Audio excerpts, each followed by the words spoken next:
Last week, my dream V10 M6 broke. Oh, that's not good.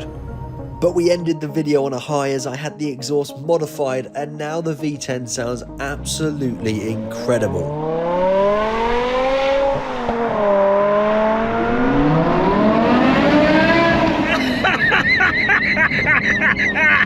In this video then we're going to try and fix the M6's misfiring issue and by the end get it looking a whole lot better as well. Don't go anywhere. So just like it's yesterday, you join me back at RBM Hampshire with the M6. See, there's one added bonus that isn't really talked about by people when you buy a car like this. And that's that you become best friends with your mechanics because, well, you spend more time with them than you do your own family. But all joking aside, we're here today for a major service, and despite the fact this car had its oil changed about 500 miles ago, I wanted to be able to have a look at the quality of the oil myself, open up the oil filter and see if we can spot any metal particulates that might suggest early onset of rod bearing failure. Also included with the major service is the spark plugs, and that's something we know hasn't been done for quite a long time. And in terms of my rough cold start issue, the spark plugs are really the first thing to try in seeing if we can remedy that. Every time I watch my M6 go on a ramp, yes, I'm a little bit anxious, but actually that's completely overpowered by the pure disbelief that it's mine.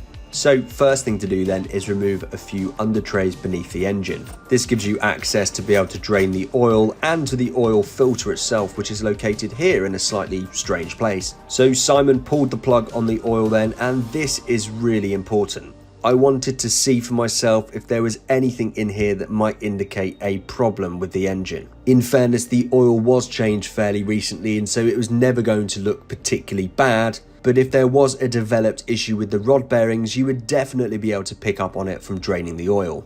Now, it's not like I'm planning on skimping out on doing the rod bearings. It's still very much in my plan of getting this car back up to scratch. I plan on doing the rod bearings definitely within the next 6 months. But I just wanted a little bit of reassurance that I could probably wait that long. And on inspecting the oil and looking inside the filter, I think you can see it's pretty clean, which is what we would expect from such a recent oil change, but there is absolutely nothing to speak of in there in terms of metal particulates. So the new oil and filter went into the car and then it was time to change out the air filters. We were going to change the air filters for these OEM style man filters, however when we opened up the air boxes we found that they had these BMC sports or performance air filters. These actually go for about 120 quid for the pair and seem relatively clean and quite new. They also help the engine to breathe a little bit, and so we decided to just blast these and keep them. Next it was time to change the spark plugs, and this is the part that I'm most intrigued by. Of course we're going to be able to see what condition the old spark plugs are in when we remove them. And we're replacing them with these NGK laser platinum spark plugs, of which of course there's 10. Now, although they don't have a BMW stamp on the box, these are the exact same manufacturer that made the official BMW ones. Now, in fairness, I did consider changing these myself, and I think it's probably something I could do with the right tools and plenty of patience. However, I didn't quite appreciate how much has to be removed to gain access to the cylinders. You can't just pop a cover off and there you have it. You have to remove the air filter housing on both sides. Lots of things had to be disconnected. And on the right hand side of the engine bay, which we'll do next, you also had to move the expansion tank and those very brittle coolant lines out the way too. So to be honest, with a car that's this special to me, I'm quite glad that I've got the experts doing this one. The first thing to come out is the ignition coils. Now this is next on my list of things to change, and it looks like perhaps it might be quite a good idea to do fairly soon. Most of them seem fine, but one of them has part of the plastic bracket that helps to secure it missing, and on the other bank there was one with the rubber that was starting to perish. Now if there are any issues with connection of these ignition coils, it can cause misfires. I don't think this is my particular misfire and cold start issue, but perhaps I will need to think about changing these fairly soon. I think my plan would be to change these when I also change the fuel injectors. In terms of the spark plugs though, well, to be honest, they don't look all that bad. On bank 1 they all seemed relatively clean. On bank 2 they looked ever so slightly worse. Nothing blindingly obvious with them to say that they were causing my issue, but certainly not a bad idea to change them nonetheless. As part of the major service, of course, the cabin filters were changed too, which will go nicely with my now blowing very cold air conditioning. With the service now complete then, I was keen to have the service light reset in the car, and also all of these service items in the iDrive updated correctly.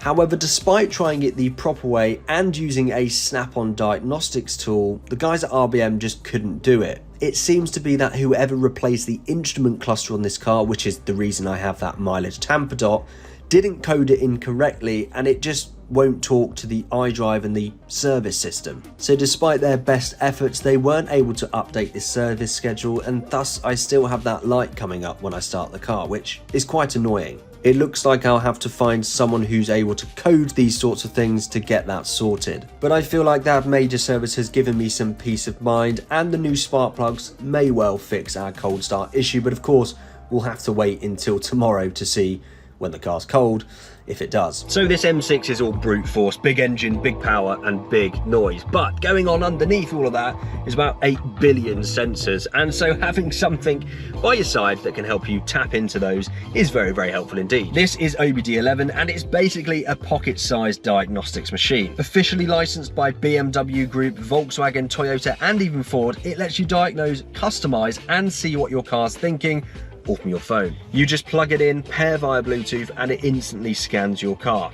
You get live data, fault codes, and a full health check in seconds, which is mildly terrifying if you own something German. You can also use their one-click apps to unlock hidden features, stuff like mirror fold-in on lock, comfort indicators, digital speed readouts, basically all the fun things BMW forgot to tick when it left the factory. And if you go for the ultimate plan, you get the OBD11 3 device, a carry pouch, phone holder, 10,000 credits for those one-click apps, and in-app priority support. So if you actually want to understand your car and not just fix it when it blows up, then you should check out OBD11. The link is at the top of the description, and you can use my special code for a discount. Thank you so much for sponsoring this video. Now let's get back to it.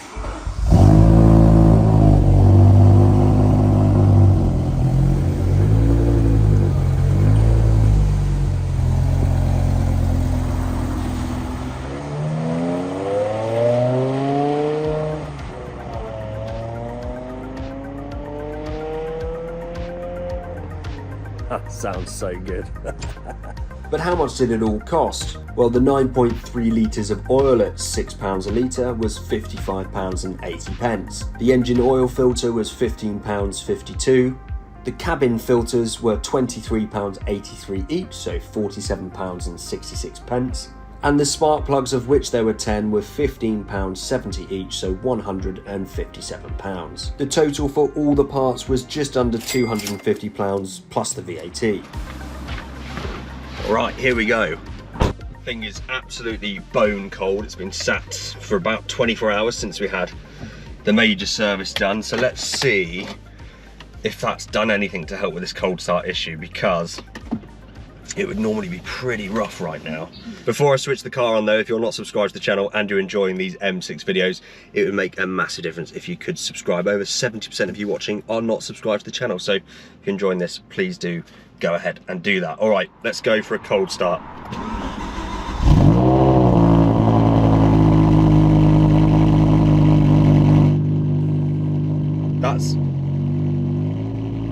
That is way better. No rev fluctuation whatsoever, just a little bit of, I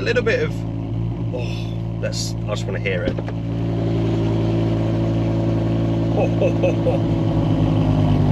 For anyone wondering, it's reading about 92 decibels on cold start, which I think is pretty loud, although the top dead centre guys with their recent Lamborghini Gallardo, I think that was over 100 on a cold start in the garage before they replaced the exhaust. Well, I'm really pleased with that actually. It's idling amazingly. We should get driving before condensation starts to build up in the engine. But yeah, I mean, as far as I'm concerned, that's fixed the issue. Let's get going. Finally get this car looking how it should. That's the plan for today.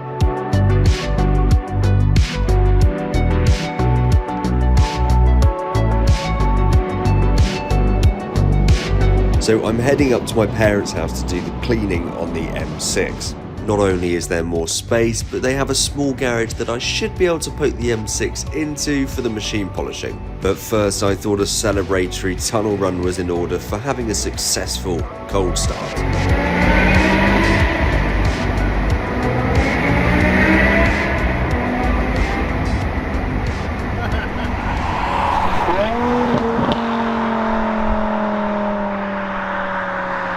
So we made it then in the M6. The car is running so well. I'm really pleased, but I don't want to jinx anything. So let's just focus on the cosmetics for now then. So as you can see, it is very dirty. In particular, the thing that's been bugging me the most since I picked the car up is this carbon fibre roof. Now this is as good as it's ever looked, but you can see the sun highlight, just the scratches in it. And can you hear that? It's extremely coarse to the touch. Now, I did have a very little go on a tiny patch, really half-assed attempt, just to see if a machine polish would do anything, and that was in this little corner here, and you can hear it is much smoother and shinier. So I'm going to try and machine polish the whole thing today and hopefully bring back some of that glossiness. And I believe the same can be said for the paintwork as well, because again, it's had a couple of cleans since I bought the car, but even when it's clean, the paintwork again is very coarse and it's just full of scratches. If you look closely, you can see, I mean, there's scratches there, scratches here, there's a big scuff there, there's just scratches all over the car, and if you keep looking, you'll see more and more. But then you get a hint, if you look in the sunshine, of just a nice bluey metallic fleck in this sapphire black paintwork, and I'm really keen to see that because I have never seen that on this car. So that is the plan anyway. Get it looking as best I can as an amateur really nice. So we'll do a deep clean, snow foam, all the rest of it.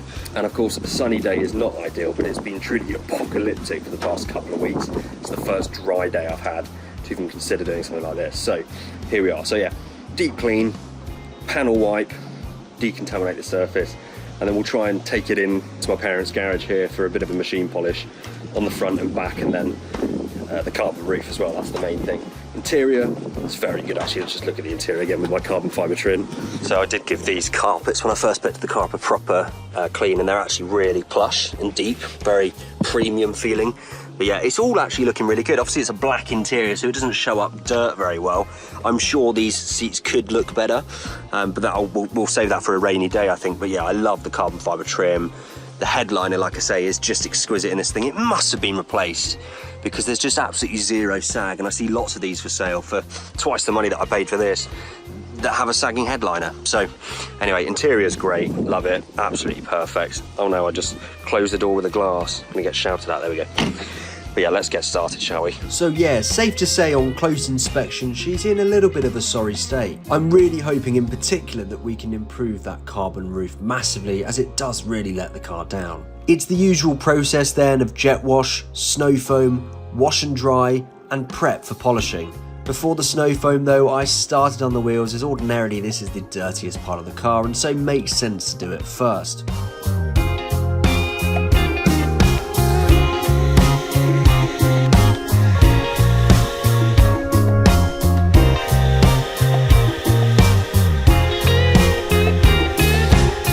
Never get bored of snow foaming a car. It's the most satisfying thing for a petrol head ever. Obviously not ideal, it's sunny, so it's drying very quickly, but I'm going to jet it off, then we'll do a bit of elbow grease, give it a scrub, dry it off, and then finally do a bit of machine polishing, hopefully, yeah, bring this paintwork back to life. But yeah, look at that. I only put it on about a minute ago and it's already patchy and drying. After letting the snow foam sink into the paintwork a little bit, I tried my best to dry the car as quickly as possible before the sun did it for me. As you can see, the carbon fibre roof and paintwork does look a little bit better after a basic clean, but it's still so scratched. I noticed a little bit of lacquer peel here on the rear bumper too after the car was cleaned. Now I know this is a controversial topic and maybe it's got better with age, but I think these E63 generation of 6 Series and M6 look fantastic. So car all dried and looking pretty good, it's time to try and get it into my parents' garage to make it a little bit easier to see exactly what we're doing with the machine polishing, and of course to protect it from any rain.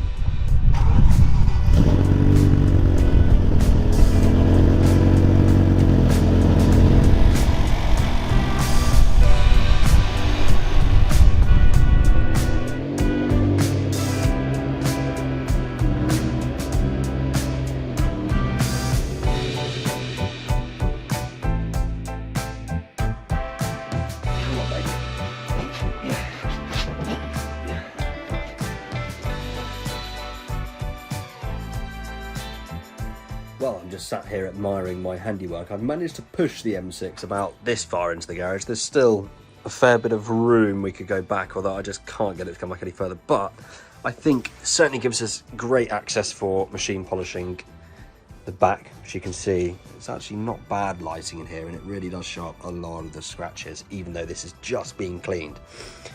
It's the carbon fibre roof, though, is the main thing letting this show down, and that's really the thing that I want to work on first. So with the carbon roof, I started by taping off a smallish area to work on first. This way it would be easy to tell the difference between the machine polished area and the non-machine polished area. However, this is where things started to go ever so slightly wrong. Oh no. What's up? Well, I don't really have the right sort of polish. What do you mean? I haven't got proper polish. I realised at this point I hadn't brought the right polish at all, which when you're trying to polish a car isn't the best thing.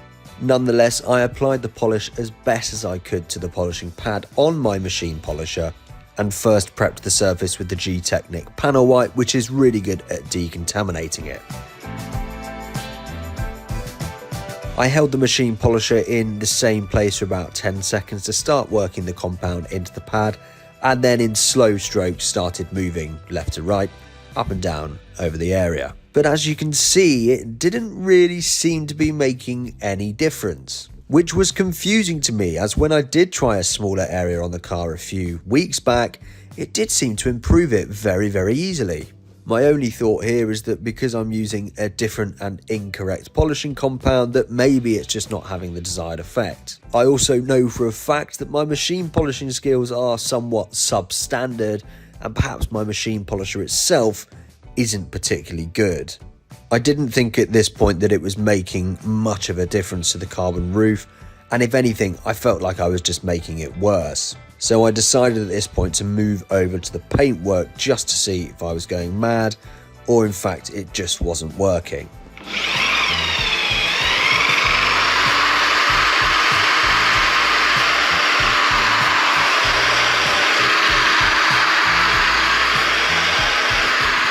Now, although on camera it might look quite good and shiny on the surface here, but from my eyes it just looked rubbish. Despite that, I decided to give the paintwork on this side one more pass just to see if I was missing a trick and maybe I just needed to persevere. The difference between the left and right to me seemed kind of negligible despite doing 2 passes of the machine polisher, and you can't really see it on the camera here, but it looked like I was potentially burning or fading the paintwork, and I just thought, I'm way out of my depth. I don't think this is working. Oh, right. I don't know how to machine polish, and it's harder than it looks. Right. It's quite a technique to it. Googled it. Oh yeah, but Googling it and doing it is very different. Thanks, Dad, for the advice of Googling it, but no, in all honesty, I have researched how to do it and techniques, but actually just doing it is a lot harder than it looks. Please comment below now any tips and tricks you have for machine polishing, and maybe I should go onto the internet and order myself a proper machine polisher. Maybe then I'll be able to do a proper job on this M6.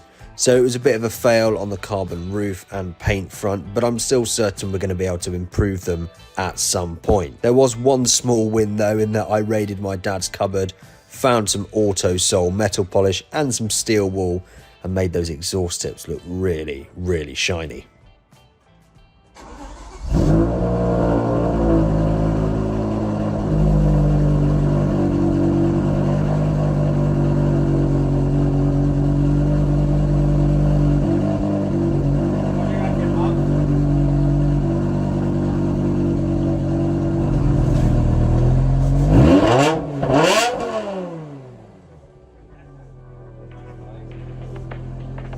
So all in all, a good result. A little bit of a disaster when it came to the cleaning and polishing of the car, but I'm looking out for your tips and tricks, and hopefully I can give that another go. But in terms of the cold start issue and the engine light, well, that has not reoccurred. It seems like the major service was a good first step in getting this M6 running exactly how it should. But I'm well aware that those big bills from fuel injectors, rod bearings and the Vanos line are still looming. Thank you all so much for watching, and I'll see you in the next video very, very soon.